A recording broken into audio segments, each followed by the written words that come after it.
శ్రీ గణేశాయ నమః. శ్రీ గురు దత్తాత్రేయ నమః. ఈ వీడియోలో మనం ఈ రోజున 2024 జనవరి కుంభరాశి వారికి ఎలా ఉందో తెలుసుకుందామా. కుంభరాశి ధనిష్ట 3-4, శతవిషం 1-2-3-4 పాదాలు, పూర్వభద్ర 1-2-3 పాదాలు కుంభరాశిలోకి వస్తాయమ్మా. అయితే ఈ రాశిలో ఉన్న స్త్రీలకి పురుషులకి జనవరి మాసంలో గ్రహ సంచారం బాగుంది. అన్ని విధాల అన్ని రకాలుగా యోగదాయకంగా ఉందని చెప్పుకోవచ్చు. అయితే గతంలో కొన్ని ఇబ్బందులు పడ్డారు, బాధలు పడ్డారు. ఇప్పుడు అయితే మాత్రం ఆ బాధలు ఇబ్బందులు మబ్బు వీడినట్టు విడిపోయినాయని చెప్పుకోవచ్చు. ఇక కుటుంబ శక్తితో బాగానే ఉంటుంది. దంపతుల మధ్య ప్రేమానురాగాలు ఉంటాయి. అయితే ఏంటంటే అప్పుడప్పుడు కాస్త చికాకు కలిగించే సంఘటనలు ఉంటాయి. కొంచెం అర్థం చేసుకుని మెలగండి. అనవసరంగా వాదాలకు మాత్రం పోవద్దు, వాదాలకు మాత్రం వెళ్ళొద్దు. కాస్త అర్థం చేసుకోండి. ఇకపోతే మీ సంతానం బాగుంటుంది. ఇక ఆరోగ్య విషయం మాత్రం జాగ్రత్త, ఆరోగ్య విషయం మాత్రం జాగ్రత్త ఉండండి. ఏమాత్రం అనారోగ్య సూచనలు కనిపించినా వైద్యుని సంప్రదించని మెడిసిన్ వాడండి అంతే. ప్రయాణ విషయంలో జాగ్రత్త, ప్రయాణం చేస్తే మాత్రం జాగ్రత్త. మీరు దూర ప్రయాణం చేసేటప్పుడు ఒక నిమ్మకాయ గాలికి పెట్టుకోండి దగ్గర. ఇక ధనపరంగా బాగుంది, సమయానికి ధనం చేకూరుతుంది. విలాస వస్తువులు కొనుక్కుంటారు, విలువైన వస్తువులు కొనుక్కుంటారు. అలాగే విందు వినోదాలు పాల్గొంటారు, శుభకార్యాలు పాల్గొంటారు. కొంతమందికి అయితే మీ ఇంట్లోనే శుభకార్యం జరగడానికి అవకాశాలు ఎక్కువ కనిపిస్తున్నాయి. ఇక తీర్థయాత్రలు చేస్తారు, అలాగే దైవ కార్యాల్లో పాల్గొంటారు, దైవ కార్యాల్లో కూడా పాల్గొంటారు. అలాగే మీకు ఈ మాసం భూగృహ సంబంధ లావాదేవీలు ఏమంటే వాయిదా వేయండి. సెటిల్మెంట్స్ అంటే ఏదైనా కొన్ని ముఖ్యమైన వ్యవహారాలు ఉంటాయి కదా, అవి కాస్త అవి మాత్రం వాయిదా వేయండి. అలాగే పెట్టుబడి విషయాన్ని మాత్రం జాగ్రత్త. అనవసరంగా మీరు పెట్టుబడి దేని మీద కూడా పెట్టొద్దు. కొన్ని విషయాల్లో అనుభవజ్ఞ సలహా తీసుకుంటే మంచిది. అంటే కొన్ని విషయాల్లో కొన్ని పెద్ద వ్యవహారాలు అనుభవజ్ఞ సలహా తీసుకోండి. చిన్న విషయాలు ప్రాబ్లం లేదు, చిన్న విషయాలు మీరే సొంత నిర్ణయాలు పనిచేస్తాయి. అలాగే పాత మిత్రులను కలుసుకుంటారు, వారితో సంభాషణ బాగుంటుంది, చాలా ఆహ్లాదకరంగా ఉంటుంది. ఆహ్లాదకరమైన ప్రదేశాలు వెళ్తారు. అలాగే కొత్త వాళ్ళతో జాగ్రత్త. కొత్త వాళ్ళ పరిచయం అయితే వాళ్ళకి మీరు వాళ్ళని నమ్మి ధన విషయంలో కానీ, బంగారం విషయంలో కానీ, పత్రాల విషయం చాలా జాగ్రత్తగా ఉండాలి. అలాగే మీరు ఈ మాసం అబద్ధ సాక్ష్యం చెప్పొద్దు, సాక్ష్యాంతం చేయవద్దు. బ్రాహ్మణుని గురువుని దూషించవద్దు, పెద్దలను గౌరవించండి. ముఖ్యంగా ఏంటంటే మీరు బ్రాహ్మణుని గురువుని దూషించడం, వాళ్ళ మీద చెడు కామెంట్ చేయడం వల్ల వాళ్ళ ఆగ్రహానికి గురి అవుతారు. మీరు గురి అయితే మీరు కొన్ని ఇబ్బందులు ఎదుర్కోవాల్సిన పరిస్థితి ఏర్పడుతుంది. అప్పుడు మిమ్మల్ని భగవంతుడు రక్షించలేడు. ఎన్ని పూజలు పునస్కారాలు చేసినా గురువు ఆగ్రహిస్తే భగవంతుడు కూడా ఏం చేయలేడు, అది గుర్తుపెట్టుకోండి. ఇకపోతే సంతోషకరమైన వార్తలు వింటారు. కొన్ని సమస్యలు కూడా మీకు పరిష్కారం అవుతాయి. గతంలో పరిష్కారం కాని సమస్యలు కూడా పరిష్కారం అవడానికి అవకాశాలు కనిపిస్తాయి.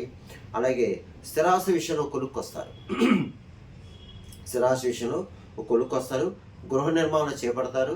లేదంటే పాత ఆగిపోయి గతంలో కొన్ని పరిస్థితుల వల్ల ఆగిపోయి మళ్ళీ అది పునరుద్ధరణ చేసుకోవచ్చు, మీకు పర్వాలేదు. అలాగే దూర బంధువులు, స్నేహితులు, వాళ్ళతో సంభాషణ బాగుంటుంది, వాళ్ళతో ఉత్సాహంగా గడుపుతారు. అలాగే ఇందులో అంటే ఎవరు ఏ వృత్తిలో ఉన్నా సరే ఆ వృత్తిలో రాణింపు ఉంటుంది, గుర్తింపు ఉంటుంది, మిమ్మల్ని గుర్తిస్తారు, మీ స్కిల్ బయటపడుతుంది. అలాగే వృత్తిపరంగా కానీ మీరు ఒక మెట్టు ఎక్కుతారు, అంటే ఒక్కో స్టెప్ ఎక్కుతూ వస్తారు వృత్తిపరంగా. అలాగే మీకు మంచి అవకాశాలు వస్తాయి, వృత్తిపరంగా కూడా మంచి అవకాశాలు కూడా వస్తాయి. అవకాశాలు మీరు ఉపయోగించుకోండి. అలాగే ఇతర దేశం వెళ్ళే వరకు బాగుంది, అంటే చదువు రీత్యా కానీ ఉద్యోగ రీత్యా కానీ వెళ్ళే వరకు బాగుంది. అలాగే ఇతర దేశంలో ఉన్న వరకు కూడా బాగుంది. ఇక రియల్ ఎస్టేట్ రంగంలో ఉన్న వరకు బాగుంది, స్పెక్యులేషన్ లాభిస్తుంది. ప్రైవేట్ కాంట్రాక్ట్స్ కూడా బాగుంది, మోటార్ ఫీల్డ్ వరకు బాగుంది.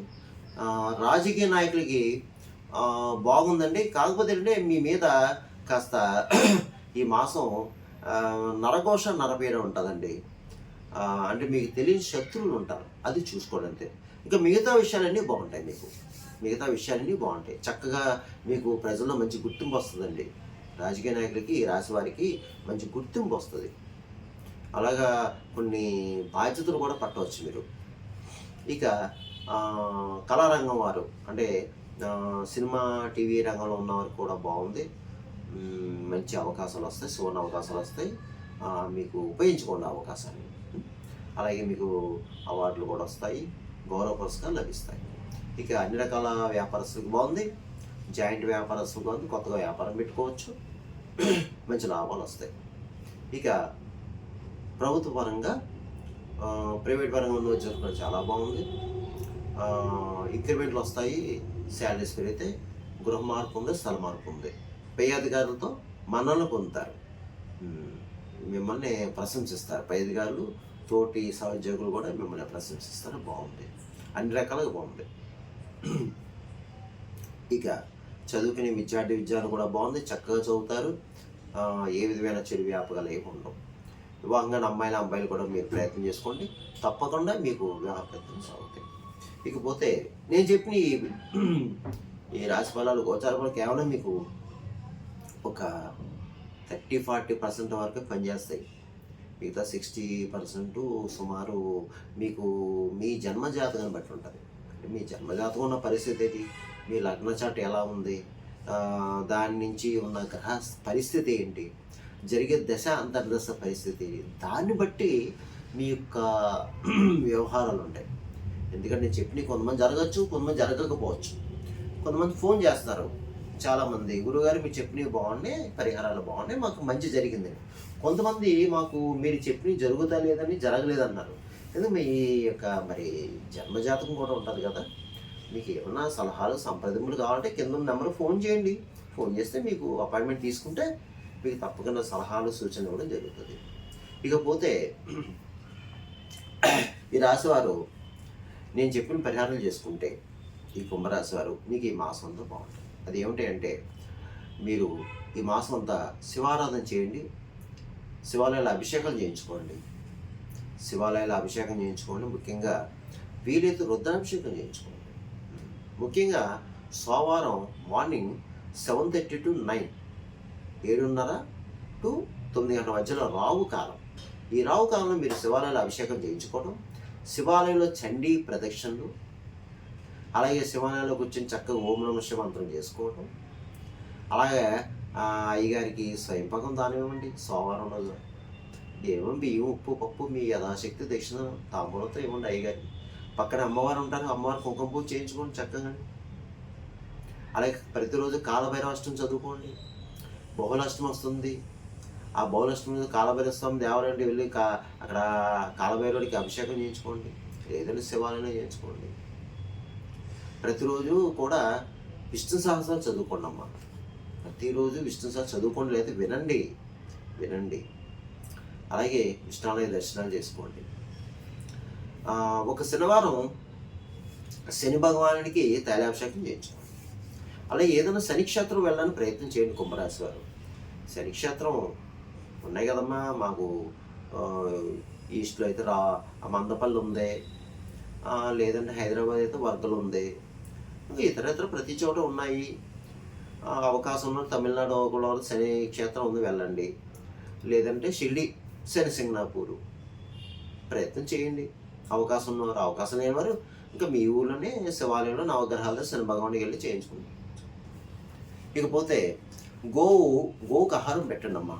గోవుకు ఆహారం గడ్డి పెట్టండి, పావులు ఉన్న ప్రదేశంలో జొన్నలు వేయండి, కాకులకి తీపి అన్నం పెట్టండి, పిచ్చుకలకి ధాన్యం వేయండి, అలాగే కుక్కలకి బిస్కెట్లు, బ్రెడ్ పెట్టండి. ముఖ్యంగా భిక్షగాళ్ళు, ఫిజికల్ హ్యాండిక్రాఫ్ట్స్, బ్లైండ్ పర్సన్స్, గుడ్డివారు ఉంటారు కదమ్మా, వారికి తప్పనిసరిగా ఏ రోజైనా సరే కాస్త అన్నం పెట్టండి అమ్మా, లేదంటే బ్రెడ్ పెట్టండి, లేదా పండు ఇవ్వండి. ఏదో ఒకటి ఆకలిని కడుపు నింపండి. ఆకలితో ఆర్తిగా మీ దగ్గరికి వస్తే ఏదో ఒకటి ఆ సమయం ఏది ఉంటే అది ఇవ్వండి అమ్మా, కాస్త ఎంతో కొంత ధనాన్ని ఇవ్వండి. అలాగే పారిశుద్ధ కార్మికులు ఉంటారు, వారికి కూడా కాస్త ఎంతో కొంత ధనాన్ని ఇచ్చి ఏదైనా పండ్లో పొలం ఇవ్వండి. ముఖ్యంగా మీకు పారిశుద్ధ కార్మికులు బుధవారం కానీ శనివారం కానీ కనిపిస్తే తప్పనిసరిగా ఎంతో కొంత వారి చేతిలో పెట్టి పండ్లో పొలం ఇవ్వండి, మర్చిపోవద్దు. ఇక అందువలన ఈ రాశివారు నేను చెప్పిన పరిహారం చేసుకుంటే మీ అందరికీ మంచి జరుగుతుంది, శుభం జరుగుతుంది, మేలు జరుగుతుంది. టెన్షన్ పడవద్దు, కంగారు పడవద్దు. సర్వేజన సుఖనవద్దు, శుభమవుతూ స్వస్తి.